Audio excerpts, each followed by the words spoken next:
Unless you've been living under a rock, I know that you've heard about UGC. UGC, or user-generated content, is the new thing for creators where they are creating content and not having to post it. Let's dive into UGC a little bit more, and I'm gonna teach you today how you too can become a UGC creator. Hello my friends, and welcome back to my channel. My name is Kristen, and I'm a content creator as well as the owner of Soulcial, where we help content creators learn how to monetize their online influence and creativity and turn it into a profitable, self-sustaining business. I'm also the host of Social Scoop podcast, where every Tuesday we give you a brand new episode where we chat with someone in the industry who's giving you serious advice. Don't forget that we recently released an episode with Marielle Galindo, who is a UGC creator, and gave us all of the tea on getting started today in user-generated content. And there are timestamps down below for you if you want to skip around and look for exactly what you're trying to find today. First things first, what is UGC? User-generated content, or content creation as it's also known, is where creators create content for the brands to use so that they don't have to post it on their channels. This is strictly for the brand's usage. As a UGC creator, you are combining the skills of being a videographer and photographer as well as a strategist on social media. So instead of the brand hiring just someone to do their videos or photos, you're bringing in the strategy as well as the personality of a creator to create a piece of content that's hopefully going to convert for that brand. It's really great because it allows brands to have multiple personalities on their page instead of just one spokesperson, which sometimes for a brand can start to feel kind of stale. And as an audience, we keep seeing that, and we know that they're just saying what they need to say for marketing purposes. If it's a creator giving us the tea on their favorite product or brand, we feel a little bit more like we trust that. There are literally so many different types of UGC, whether it's photography, videography, that is lifestyle focused, but then there's also things like product reviews, testimonials, copywriting, script writing. I mean, the list goes on. Now, you may be asking yourself, can I be a UGC creator? Here are the questions that I suggest asking yourself before you decide to get started on your UGC creator journey. First, can you create high quality, ad-worthy content? Second, do you understand the different types of content that can contribute to a brand's marketing goals? For example, do you know that Reels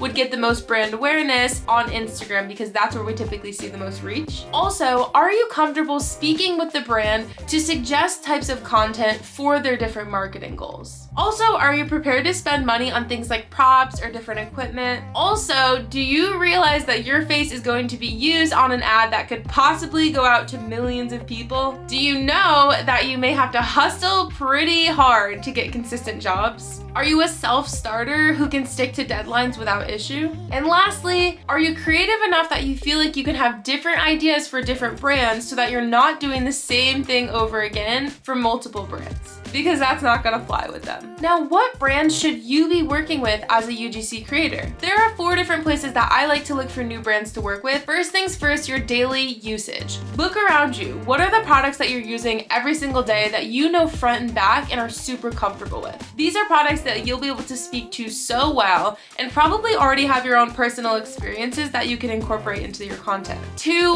what are brands that you're excited about? A lot of the times on my Discover page or on TikTok, I find brands that I really like and find that I'm being passionate about. And those are brands that I'm like, yes, I want to work with them, so I add them onto my list of brands that I might want to work with. 3, who are your competitor partners? Now, look at the people who have really similar demographics to you, pages as you, content as you. Who are they working with? If you look at their brand partners and see any brands that you would also be comfortable working with, you can add them to your list as well. And 4th, this one is a kind of hidden gem. If you look at the advertisements that you're being served on your social media profiles, that's a great way to find potential brand partners. Chances are, if they're targeting you and your audience is similar to you in any way, they will also want access to your audience. So how can you get these brands to actually work with you? This is the question of the century. Now, in order to start building relationships with brands, it is so important that you show them that you genuinely are interested in working with them and helping them find success. This is where I suggest you start by warming up the brand. If you want to learn more about how to warm up the brand, you can check out this video where I talk all about how to pitch to brands as a micro-influencer. And there's a whole section about warming up the brand that I think you would find very useful. Next up is your portfolio. Should you have a portfolio as a UGC creator? Probably. Is it mandatory? Maybe not. This is something that's highly debated. If you are a creator who has a ton of content to show on your profiles and a big variety of content to show, maybe you don't need a portfolio. But if you're a creator who's pretty new to the game and does have a variety, but maybe only shows one type of content on your profile, it's probably going to be very beneficial for you to have a portfolio.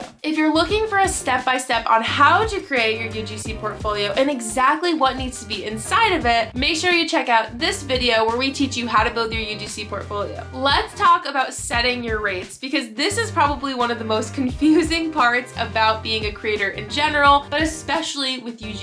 Now, unfortunately, there's not really a perfect formula that I can give you that says this is exactly what you should charge, but I'm gonna give you some tidbits of information that you can use to kind of decide what range you want to be in with your rates. First things first, find your starting rate, and this is probably gonna look different for most people. What is the bare minimum that you need to make for a project to make it worth it for you? Think about your expenses, think about what you want to be paid for your time, and use that as your bare minimum starting rate. Now from there, you can add on depending on the project. So what are the things that we can add on for? How can we raise these rates? First things first, a complicated ask. If you are being presented with a project that you know is going to take a ton of time, money, energy, effort, way more than the usual, this is definitely somewhere where you're going to want to raise your rates. Also, sometimes specific brands I will change my rate for. For example, if I'm working with a boutique down the street locally to me, I understand that they don't have the same budget as Forever 21. And so in that case, I typically will tweak my budgets for local companies to be a little bit lower, whereas maybe if it's a huge nationwide chain, I know they might have a little bit more money to play with. There I might raise my rates a little bit. Also think about brands that might be a little bit riskier to work with. For example, I've been working with a birth control company for the last couple years, and sometimes Instagram gets funky about you posting about birth control. Sometimes people who don't like birth control will report it. So if it's gonna be any risk to me in my account, which is my livelihood, then I need to make sure I'm being formally compensated for that. Also consider content revisions. Typically you'll find something in your contract about this where it says how many times you may have to reshoot or revise your content. If it's a lot or they don't specify how much they're going to maybe ask you for, then this is somewhere where you're gonna wanna raise the rate, because if they're asking you to revise your content more than twice, that's something that you should definitely be getting paid for. Or for example, if they're asking you to reshoot your content more than once, maybe more than twice, that is a lot more time, energy, money, effort that you're putting into this content, so it makes sense that the rate might be a little bit higher. The other way that you can do this specific part is actually negotiating your revisions and reshoots in the contract. For example, I usually give a max of 2 revisions and a max of 1 reshoot. Anything outside of that will actually be compensated an extra fee for, and that's again something that I'll outline in the contract. And also the contract terms. This is a huge one. The brand may be asking for exclusivity, usage, whitelisting access, make good posts,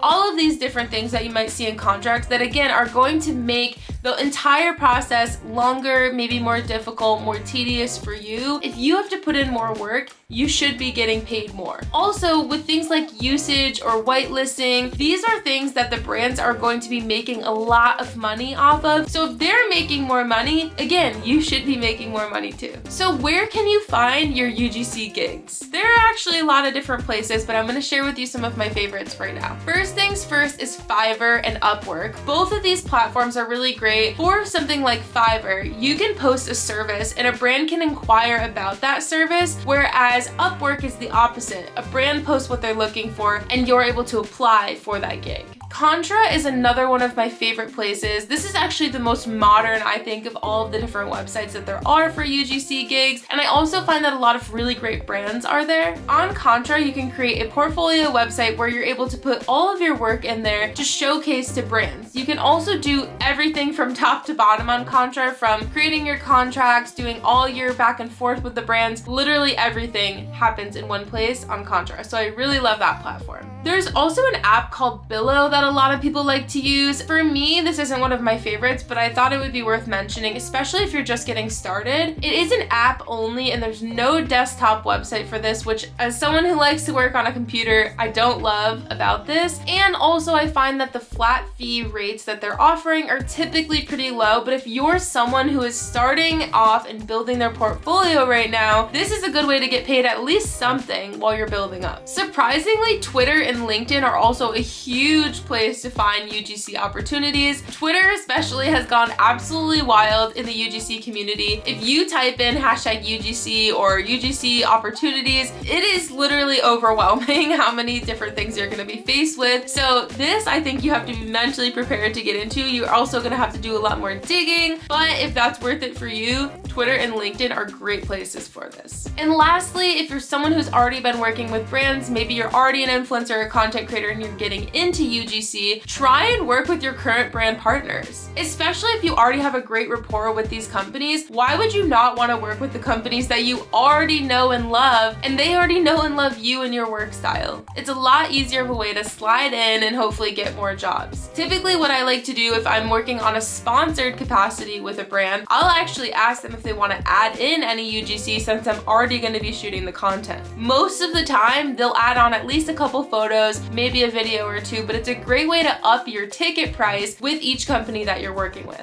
If you're looking for a script to help you figure out exactly what to say in your UGC pitch, don't worry, we actually have free access to our Becoming a UGC Creator ebook for all of our Social Mate Monthly Creator members. So don't forget to get in on the membership so you can get that ebook plus a ton more for free. If you're not a member but want the ebook, you can actually grab it in our Etsy shop as well, and that link is down below in the description. The more brands that you work with, the easier it is to build this portfolio up and get more jobs from that. But if you're someone who's just getting started out today, do not let a lack of portfolio stop you. Walk around your house, walk around your bathroom, your kitchen, try and find products that you're already using in your everyday life and create free content with those products. Your portfolio does not need to be full of strictly paid partnerships. They can actually be UGC content that you're just creating for yourself. Another cool thing here is that maybe that content is really, really great and you actually send it to the brand with a watermark on it and ask them if they're interested in purchasing the rights for it so that you might actually end up getting paid for that free content that you created. If you've made it this far and you are not yet subscribed, make sure to hit that big red subscribe button and the bell notification so that you can get notified every week when we put out new videos for you. And also don't forget that we have an amazing Social Scoop podcast episode with Marielle Galindo, who is a successful UGC creator, and she is outlining everything that we need to know about getting started today. So if you love this video, make sure you head over to Social Scoop Podcast and listen to Marielle's episode. Thank you guys so much for watching, and we'll see you next week.